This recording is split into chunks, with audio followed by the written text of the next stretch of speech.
Hello guys, this is Hustle and Fun coming to you with another repair project here with a STIHL BR 600 leaf blower. It will not start. What I narrowed it down to is this button right here, the prime button. It has cracked over the years and therefore you can't prime it properly, and it's really difficult to start if you can start it at all.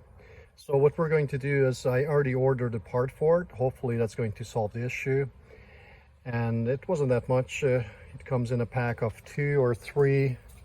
And we'll see. Let me take this out. You can see it looks like the new part looks like this. So what we're going to start by is taking off the panel right here. That's just 2 flat screws. And once we remove that, we'll see what's behind there. So this should be fairly easy, taking these screws out, or I should say bolts. And once we have that, we'll get to see what's behind the scenes.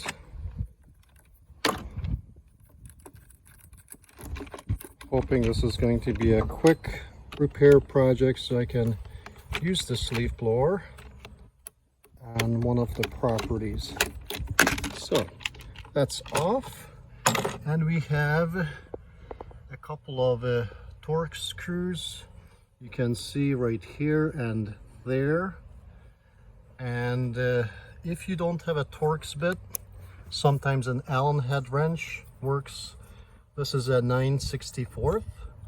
So let me remove these 2 screws or bolts, and then I'll show you what's behind there.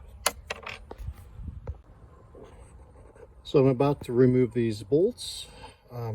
Here's one of them, here's the other one, and now we can take this plastic piece off, and we can take the filter out. We're going to see what shape that's in. Doesn't look horrible, but we'll see.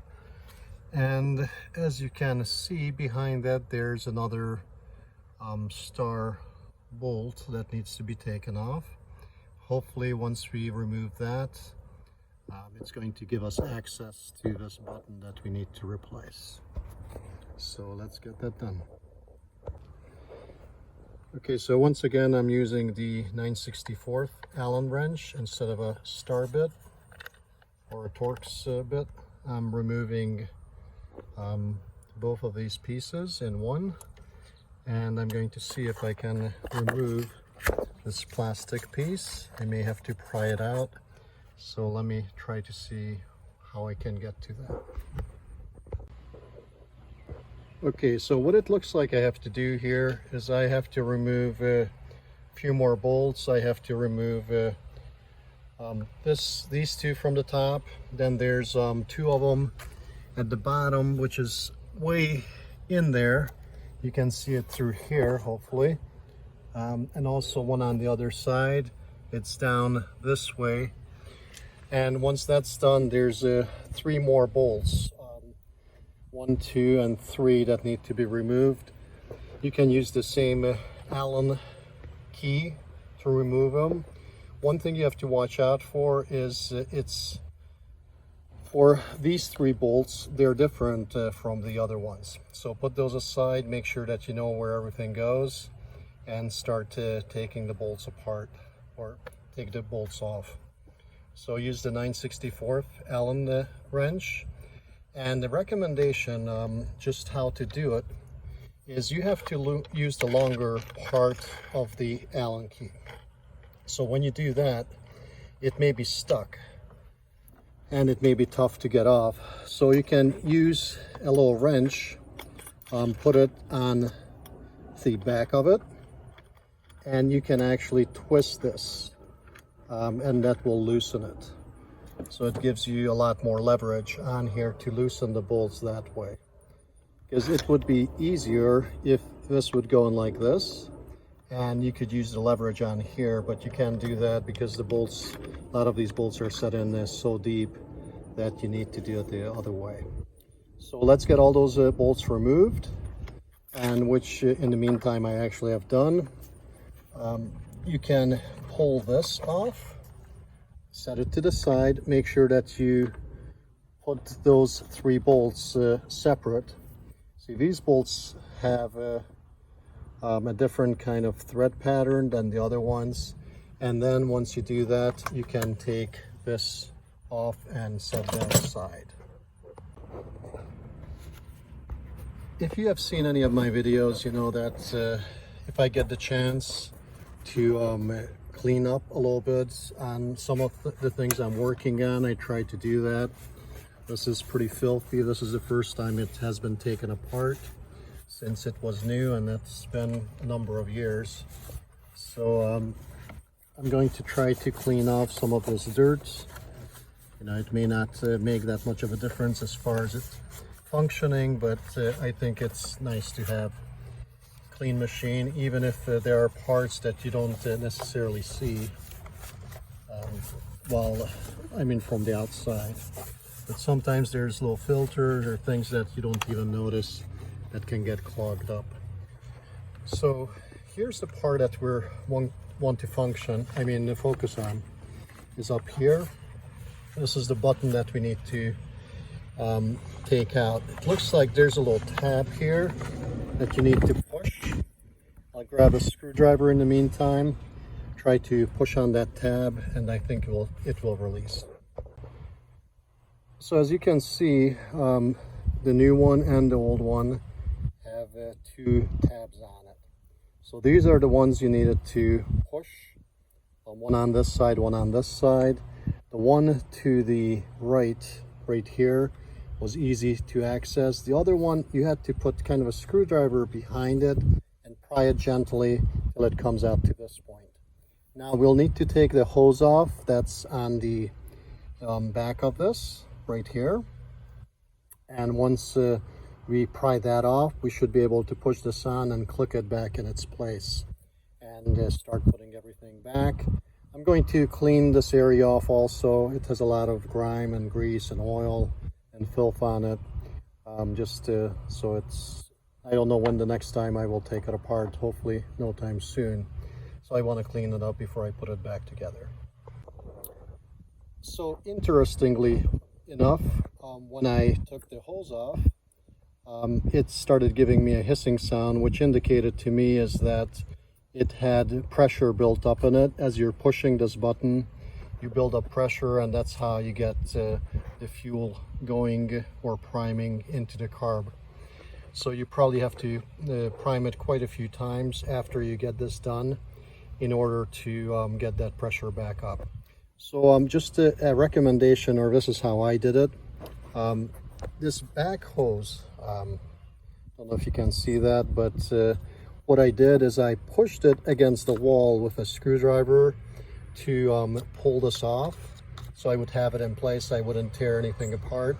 And also pushing it back on, I would hold the screwdriver in place and push the button against it to put it back in place. So after that's done, then you have another little hose right there, or a little thing that needs to be connected, and you just find a place for it and you click it back in place, and you should be good to go.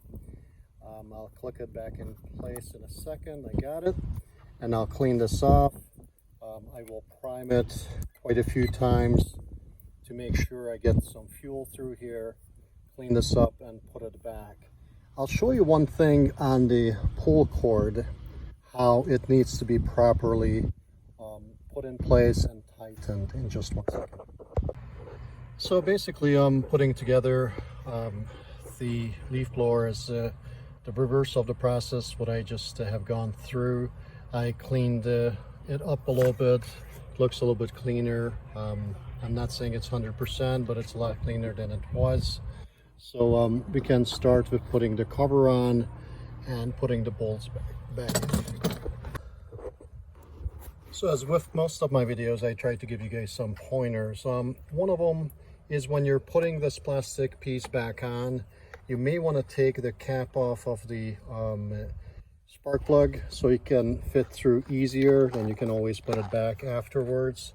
Also on here on the side, make sure that the tab goes in to the side, and also there's these rubber little boots.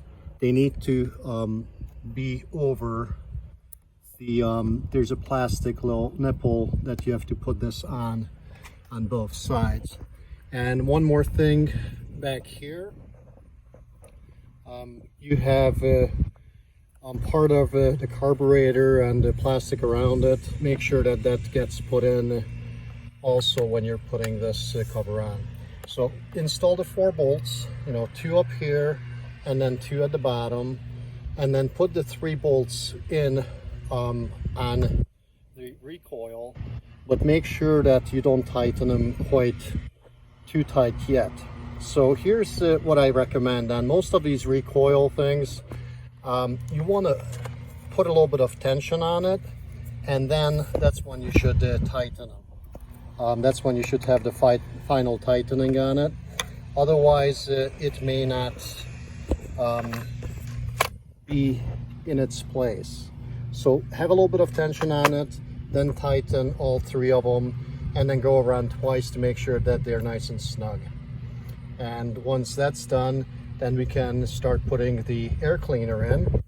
But before we do that, I recommend that you kind of spread the coils apart, and if you have a blowgun, an air gun, you can blow these out, or you can just spread these out and just blow through them by just blowing with your mouth on it, and it will clean most of them out.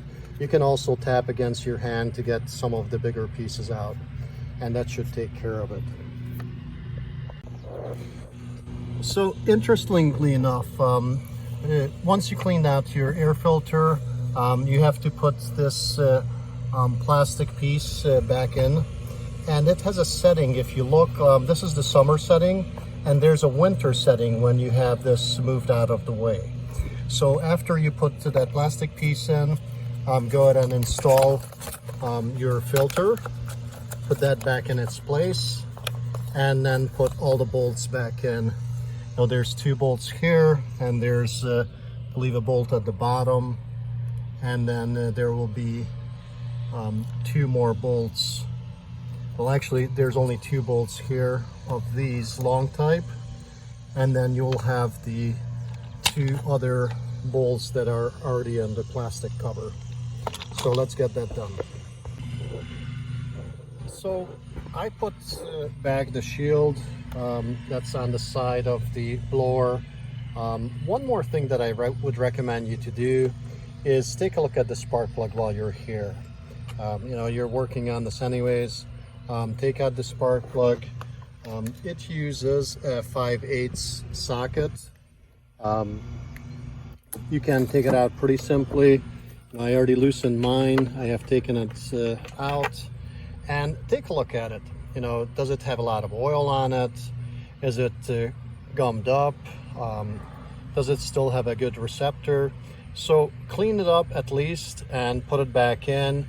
But if you have to replace it, what it uses, it's an NGK plug, and try to use NGK. I kind of like those for these 4-cycle ones, and also for a lot of the imported cars like NGKs. So it's a CMR6H. So CMR6H is the plug that it uses. Either replace it or clean it up and put it back in, and hopefully you'll be set to go and get this started, and we'll see in a second if it fires right up. Okay, so here we go. Let's give it a try. Almost. Let's try it without the choke. Alright, got it going. So you should be good to go. And thank you for watching. And if you like what you see, please give me a thumbs up and subscribe, and I'll have some more good things, repairs, and all sorts of fun things coming your way. Thanks for watching. Take care.